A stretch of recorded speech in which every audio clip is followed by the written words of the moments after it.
Hello. Well, having just spent the last 15 minutes arguing over who's going to start, I won.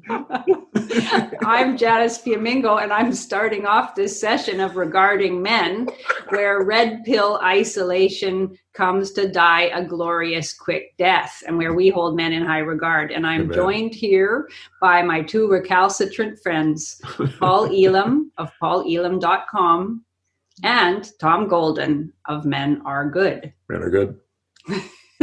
And today we're going to have a bit of fun, I hope, with a special issue on masculinity in the magazine Jezebel. Oh, just hold on a minute. I wanted an issue on masculinity from Jezebel. Just what you wanted. But before we get to that, there's a Zoom call I have to take from my husband. Uh-oh. Oh, he says, be careful that you don't do a Tobin. Oh, no, just joking. Is he talking to Paul and I or what? Just trying to be current. I was reading about poor old That Tobin. One of your stuffed animals?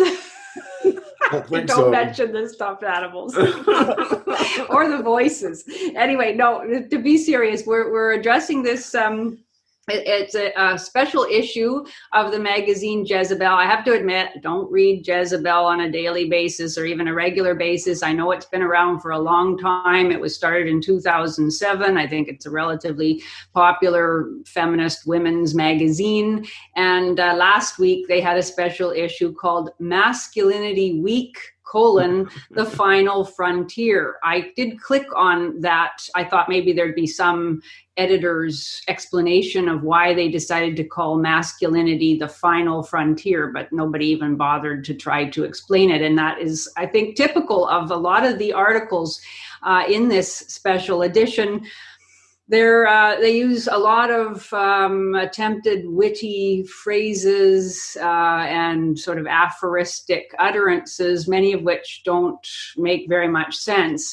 Each of us has chosen an article from this special issue to discuss, and we'll make some general comments about the articles overall as well. The article that I chose, for obvious reasons, was by a woman named Molly Osberg. There's a cat fight going on right behind me. Stop that, guys. Get him, Nandor. Yeah, Nandor will win for sure. My article is by Molly Osberg, How Men's Rights Activists Swallowed the World. I really can't tell you after reading that article exactly what she meant with that reference to swallowing the world, except I guess that she meant that men's rights rhetoric has gone mainstream, and this is something that should concern us all. Yeah, but she didn't give many examples or make much of an argument about that. Overall, I guess my first takeaway from reading most of the articles in this week's edition, I would say that you can certainly see where a lot of the graduates with degrees in gender studies have found employment. We always hear about how, there'll be nothing for these people to do when they get their degrees and go out into the real world. Well, unfortunately, one of the areas in which they do find employment is for these various women's magazines and various newspapers that have whole sections devoted to feminist issues.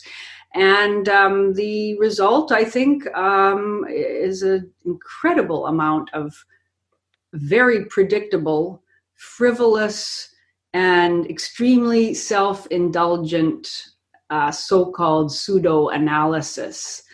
And my conclusion from reading, this cadre of feminist ideologues and the many others that we've had cause to talk about on Regarding Men is that the ascent of identity politics, especially feminist identity politics in our culture, has led to a precipitous decline in the general quality of what is called journalism in North America. And that is really overtly on display here. Yes. The lack of any kind of serious research, the refusal to actually make arguments about the subjects that are being addressed, the narcissism and dishonesty of so much of what is presented as fact or as informed commentary.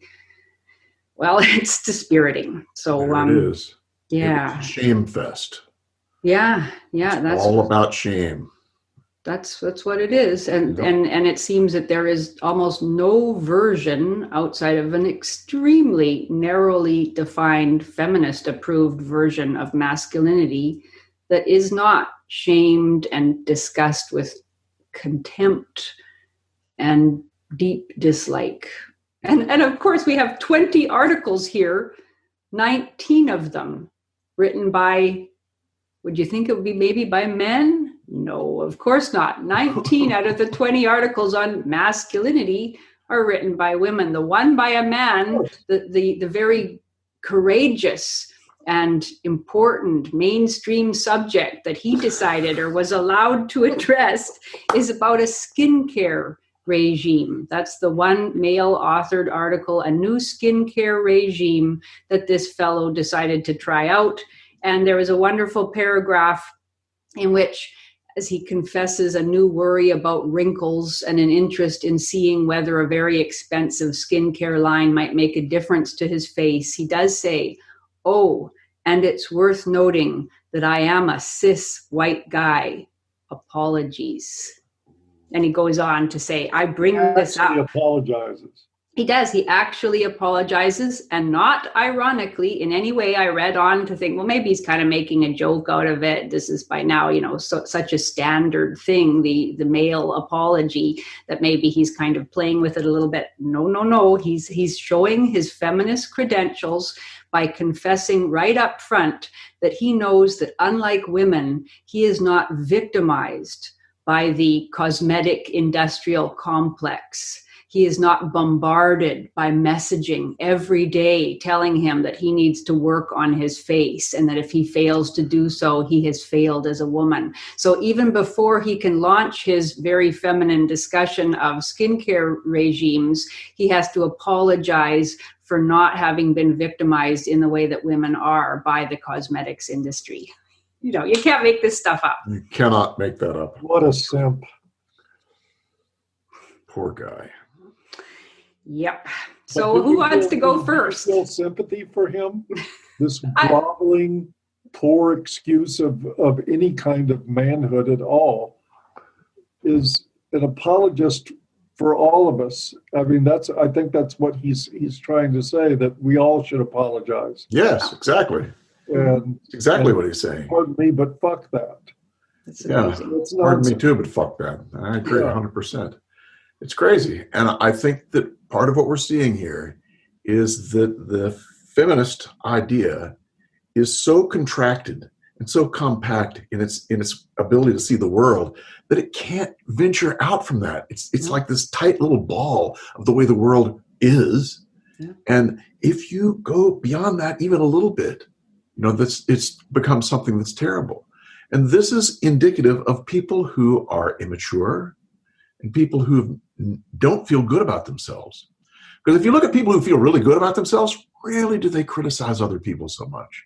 And they don't apologize for who they are. The self-respect doesn't do that. But Janice, I'm wondering, even more importantly than any of this stuff, are there any deep penetrating insights on male skincare that I should know about? Well, he did come to the conclusion that there was no difference. Forget how long he actually used this very expensive line of skincare products. And he felt that at the end, he couldn't say that his skin looked any worse, but he couldn't say that it looked any better. So he was, there it goes. He was certainly decisive. Yes. He was very decisive.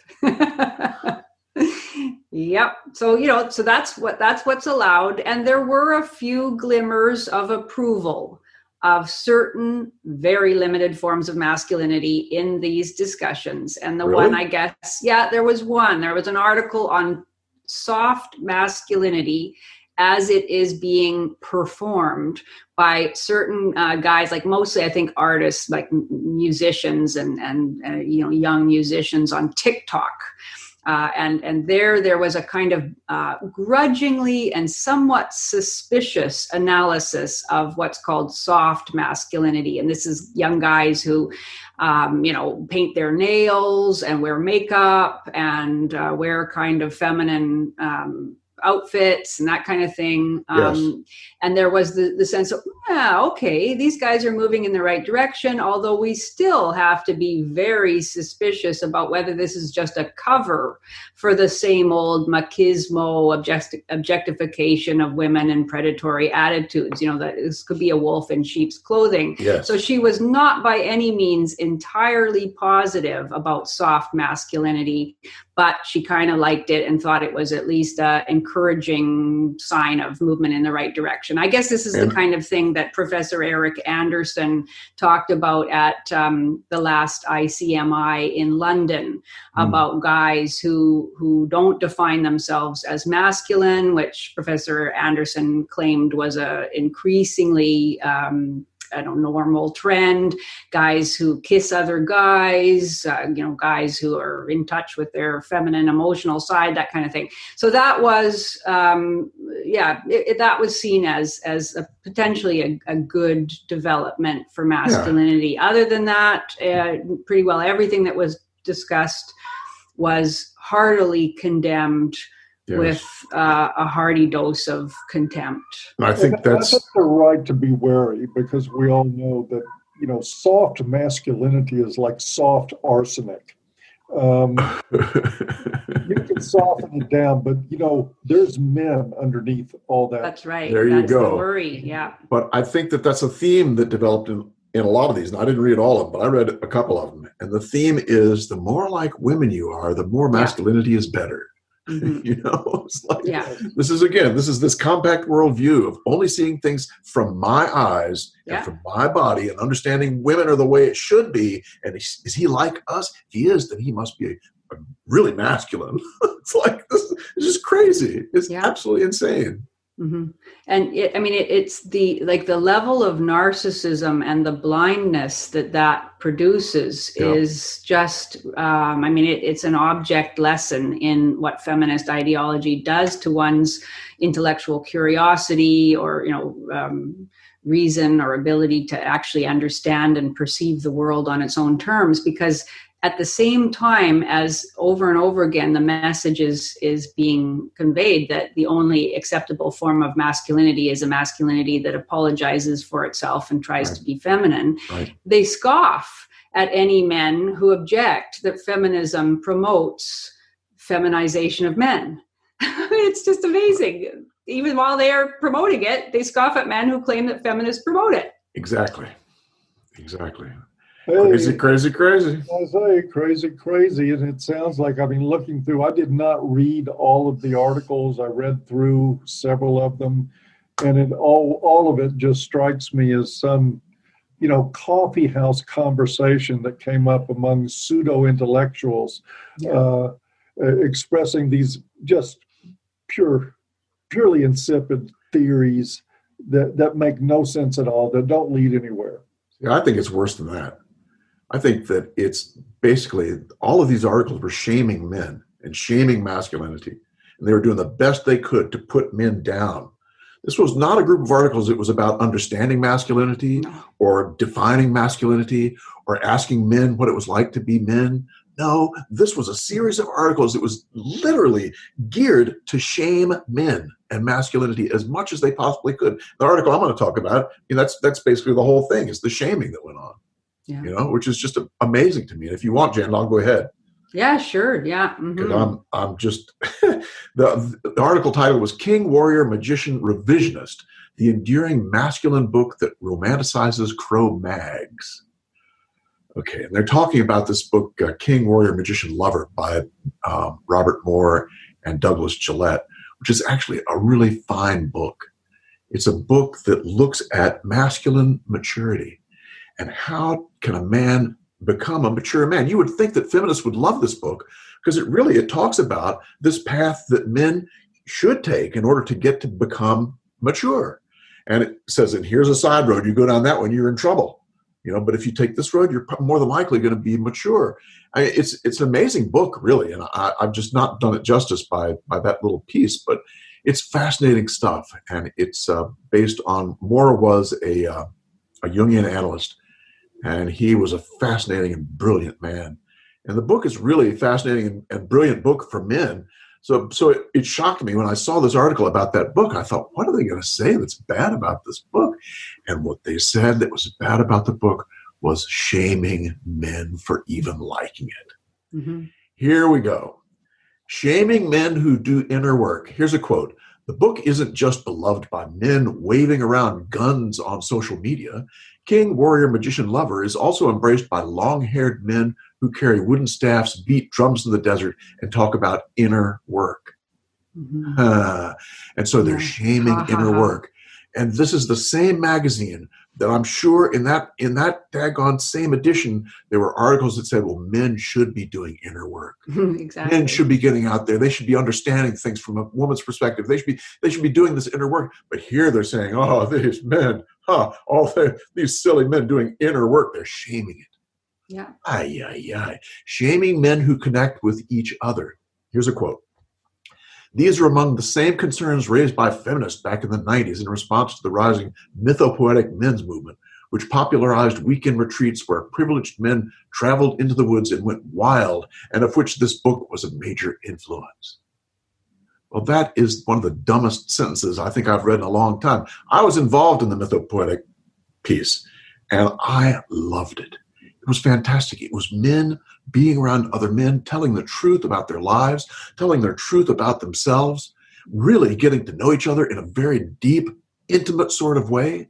And what does the media do? The media shames them for it. It's exactly what they complain about men not doing, and they throw the shame on. They throw the shame on top of it. There's something wrong with men for getting close to each other. Yeah. You better believe the media sooner or later is going to come to regarding men and find, men are getting close to each other here. This is a problem. Yeah. And more threateningly, they are talking about their lived experience, honestly.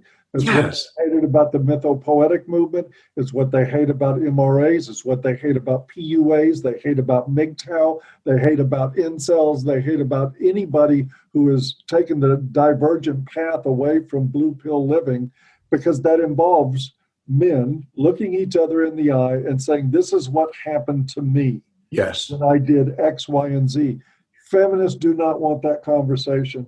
Ever. And why not, Paul? Well, it destroys their narrative, for one. Yes. It destroys everything that they believe in, and it leaves men in control of their own lives. Yes, and it takes the focus off of women. Yes. If men start really relating to each other and loving each other, not having sex, just loving each other, what's going to happen to the women's? I mean, I think that's part of what scares them. Yeah. And in a sense, this is what this whole Masculinity Week and all feminist writing is about, is like, you guys are starting to talk about your own problems. Right. You have that. You must come back to talk about women's problems. Yeah. Oh, boy. Anyway, the next shaming piece from this article was that men need to be in touch with their inner feminine. You see, again, they're pulling back to this contracted idea that men need to be like us. And here's the quote. What is missing is not, for the most part, what many depth psychologists assume is missing. That is, adequate connection with the inner feminine. They wrote, instead, men need an adequate connection to help the deep instinctual masculine energies. God, isn't that the truth? I mean, men need to honor their instinctual masculine energies. They need to be able to understand that, to sit with it and be okay with it. Mm-hmm. That's in my book as a therapist, that's a priority over top of the inner feminine by a long shot. Mm-hmm. Oh, yes. But they don't believe that, and that's why this particular strand of men's inner work outrages this writer and many feminists, is that they go apoplectic if anybody suggests that there is actually a substance to masculinity. Yes. That there is really something, because in that very article, that's a good point. That's what she was going crazy about, that this is all about gender normativity. In other words, the idea that there is an essence to masculinity. gender essentialism. Again, the idea that there is something we can call masculinity, masculine essence. She hates all that. Yes.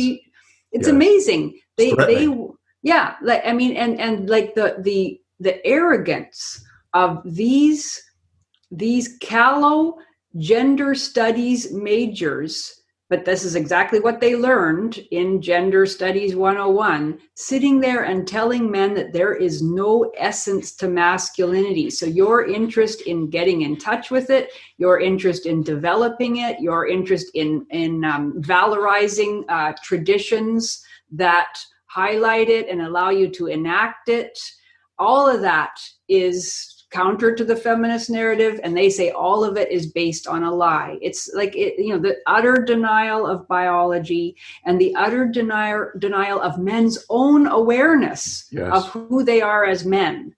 Yes. Exactly. It runs through every one of these pieces, and it's especially overt in this one. It starts off with a reference to that guy Elliot Hulse, right? Who he's a kind of bodybuilder fellow, I think, who's really into helping men build their physical selves and through that also get in touch with their masculinity. And they, they just despise anything like that. Yes. I think that's exactly why they go back 30 years to take shots at the mythopoetic movement, because one of the most valuable things that came out of the mythopoetic movement was an examination of what happens in the lives of men when you remove essential masculinity. Yes, from their lives. Exactly. And the lack of maturity that comes with that. Yes. Sometimes criminality, sometimes all the things that feminists love to say are toxic masculinity are actually a product of an absence of masculinity in the lives of those men. Good point.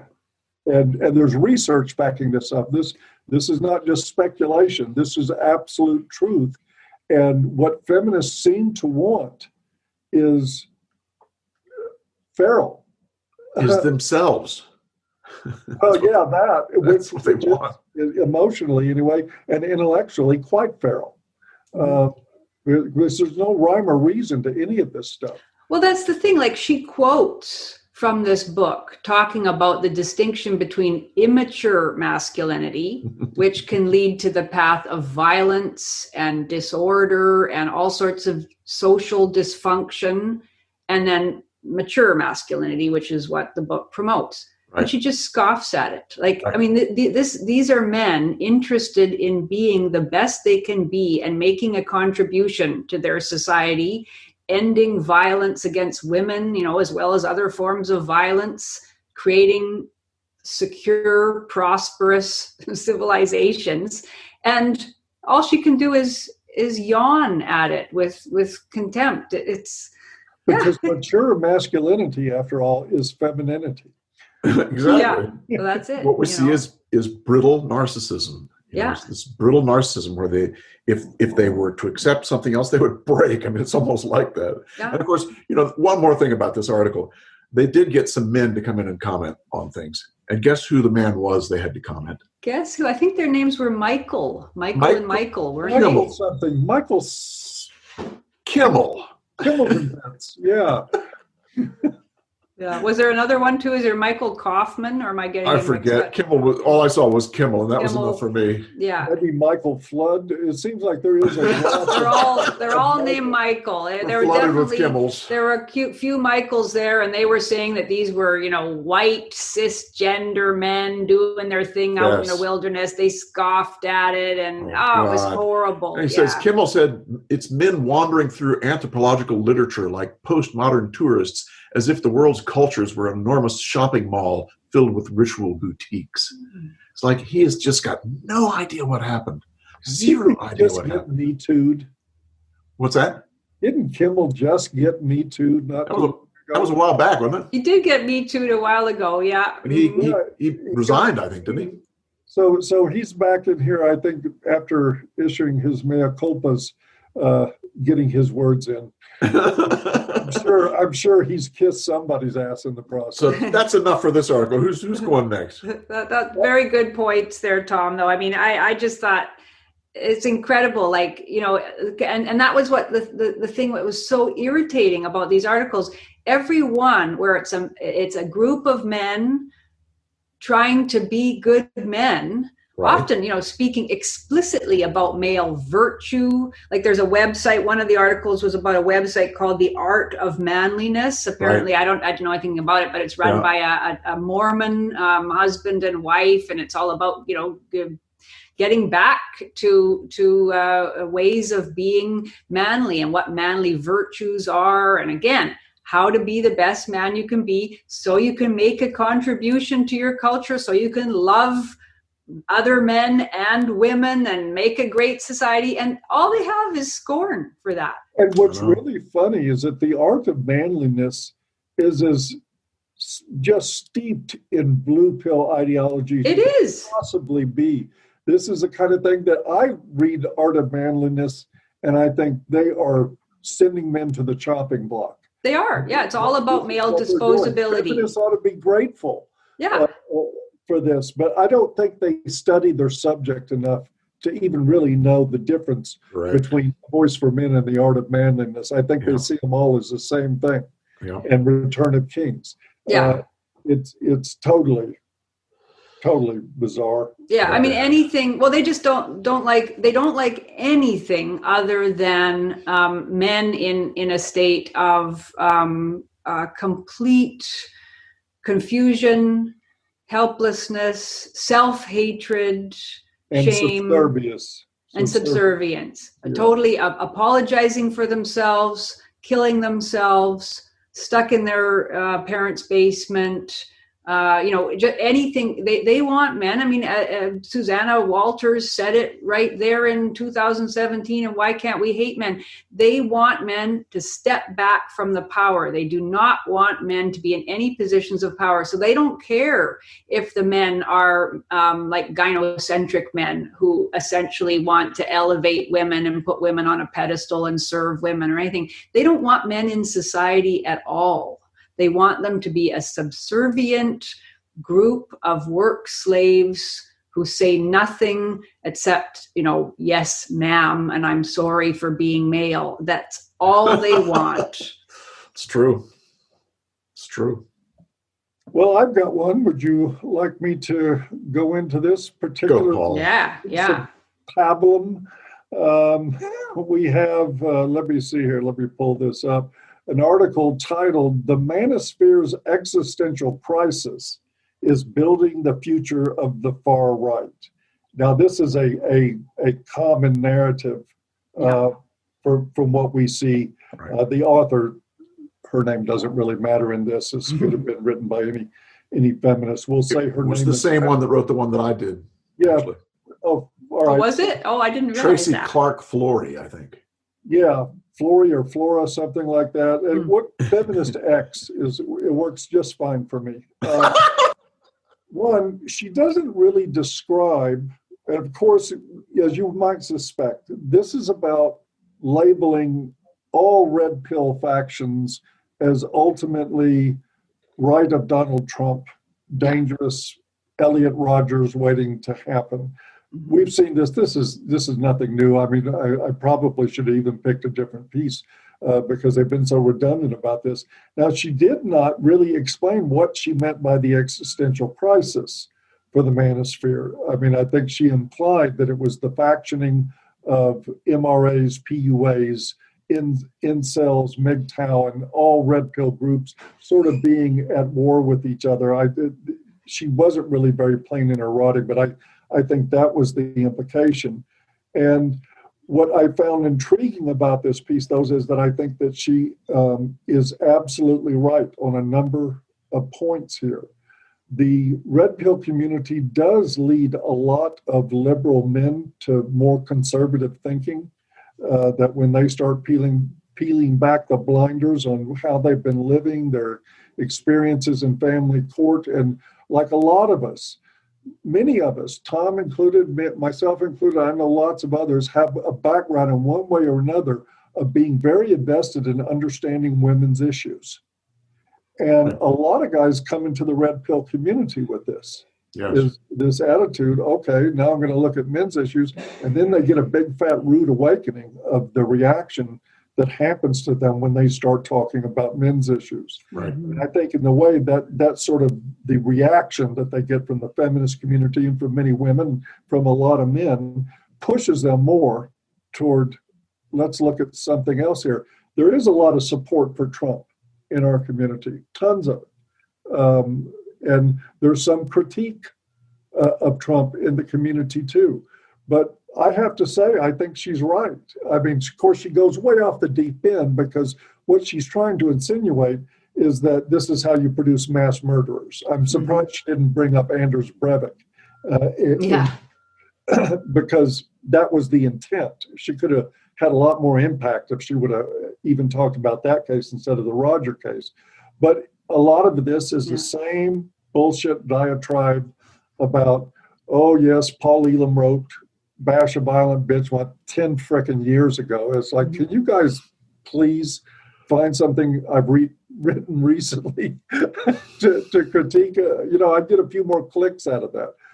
But they go back to that as though Bash a Violent Bitch is my middle name, and provide no context. And what she did do, which I think is really important, is she said that I alleged to have, or that I later said that article was in response to a Jezebel piece where they were bragging about beating up their boyfriends. And indeed it was.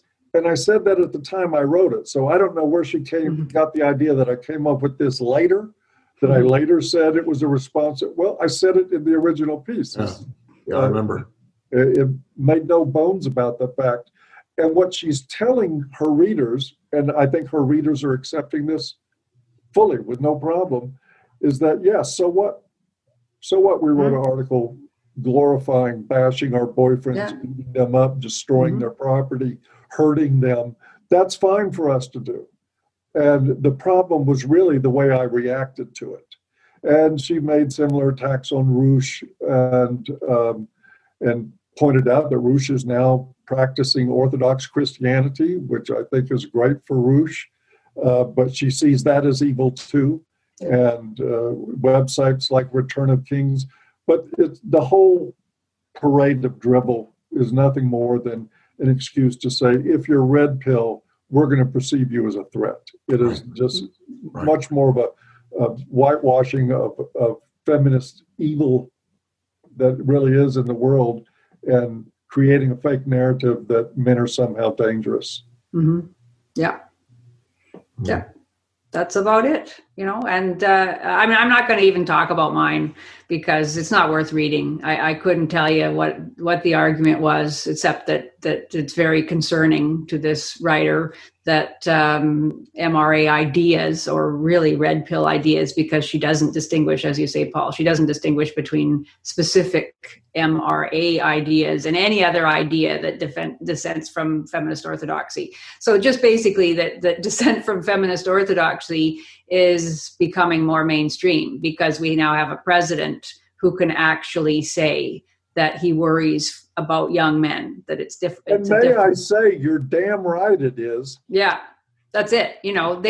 That's the thing that is so ridiculous about all of these articles, is that they will mention red pill ideas and simply mention them as if the idea itself is so ludicrous, so preposterous, that no attempt whatsoever to engage with it need be made. And that just outrages them, that a man like Trump can actually say he is concerned about false allegations, and that others also have raised the specter of false allegations as a peril for men of all ages, that there is a man in the vice presidential office who will not have closed door meetings or go out to lunch with anyone but his wife, and just mention that as, oh my goodness, the most ridiculous. Oh, it's laughable. It's contemptible. They don't even make an argument about why.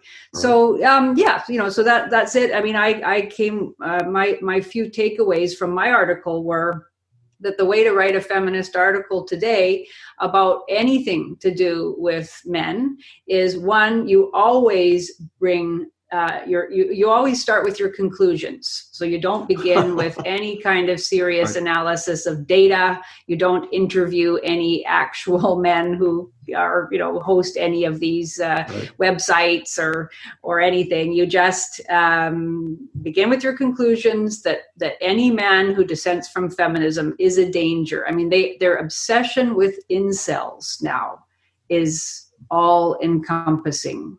And I've had moments where I have to say, and I'm somewhat embarrassed by it, is like, thank God, go pick on somebody else for a while. I'm tired of hearing you about MRAs. Mm-hmm. Of course, they are savaging the most vulnerable. Yeah. Right. You get into it, the most defenseless. And of course, that's what bullies do.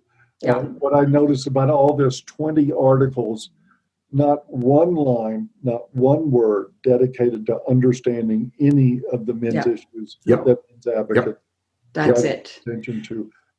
None of it exists. Men, for all practical purposes, don't. That's it. Yeah. The other thing that got me was that women seem to have a license to shame men.